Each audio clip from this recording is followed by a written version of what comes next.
HJ 699, Constitution Amendment, Government's Term of Office. That's correct. Please come forward, Delegate Levine, and welcome to the Constitutional Amendment Subcommittee. Thank you. I'm glad to be here, Mr. Chairman. Thank you. Tell us what your bill is and So, why you want to vote to approve it. this obviously is not new, I'm sure, to this committee or to Virginia, since 1850 governors only be allowed to run for one term. 49 states allow the people of those respective states to have the power, if they like their governor, to keep their governor. We are the only state in the United States that doesn't allow that. And I would like the people of Virginia, if they like the governor, to keep their governor. If they don't like the governor, to reject their governor. Continuity would allow the governor, as we all know, there's two budgets, two main two-year budgets. There's only one that belongs to each governor. The other one is split among governors. And I think continuity helps, and I think experience helps. And again, it's up to the people. If the people don't like the governor, they can throw the governor out. Doesn't give any extra powers to the governor. And the last thing I think is really important, because this isn't and shouldn't be a partisan issue. This bill does not affect the current governor. This constitutional amendment does not affect the next governor. So none of the candidates running in 2017 can run again if this constitutional amendment is approved. The first governor this constitutional amendment would affect is whoever is elected in 2021, whether or not he or she can run again in 2025. I don't know where we're going to be in 2025. I don't know who's going to control the General Assembly. I don't know who the governor will be. I don't know who the candidates are going to be. This is not about any partisan issue. I'll be very clear. We've had good governors. We've had bad governors from both parties. I think the people of Virginia, like 49 other states, the United States of America, should have the opportunity to choose whether or not they think their governor's done a good job and should continue, or shouldn't.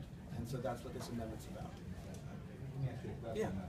Before our time, you're me down here, I recall this amendment has either come out of the Privileged Elections Committee maybe before. Delegate, you're probably the most senior one here. You recall if this bill has ever made its way to the House floor? I do believe it was bipartisan. It was Chairman Perkey of Finance introduced it a number of years. I don't remember it making it out, but I do remember it, as Delegate mentioned, it's been a bipartisan issue. Other people have been, from both parties have introduced it. To the best of your knowledge, it's never cleared P&E. I don't remember that, but maybe he's done it. I don't know that it has. Maybe it has back in the 1800s. I couldn't tell you if it has or it hasn't.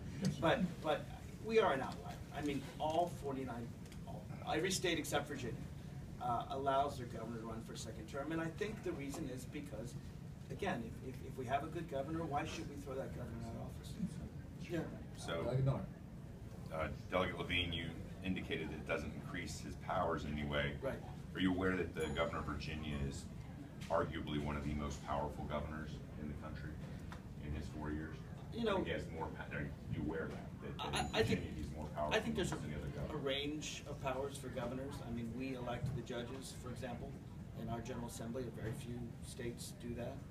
Only a few. Just saying, are you aware that Virginia has one of the most powerful governors?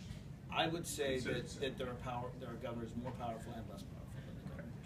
I would argue that Virginia's governor is in many. There may be other powers other governors have that ours doesn't, but in general, Virginia's governor is considered to be one of the most powerful governors in the country. And have you considered removing some of those powers that were granted to the governor of Virginia when the legislature changed this law? So the legislature changed this law in 1850. Right. But prior to 1850, the legislature chose the governor. At that time, in the early 19th century, there were several states where the legislature chose the governor. In every single state in the United States today, the people choose the governor.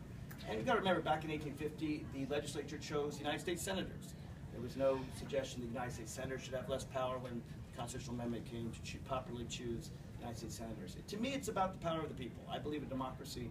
I believe the people of Virginia should have a right to make these choices.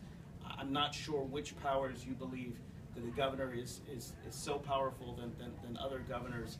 I am aware there are less powerful governors. I'm also aware that there are more powerful governors, so I'm not sure what powers you would take away. To me, it's not a question of whether our governor should be more powerful than any other. It's a matter of whether the people of Virginia should have the same rights as the people of the other 49 states.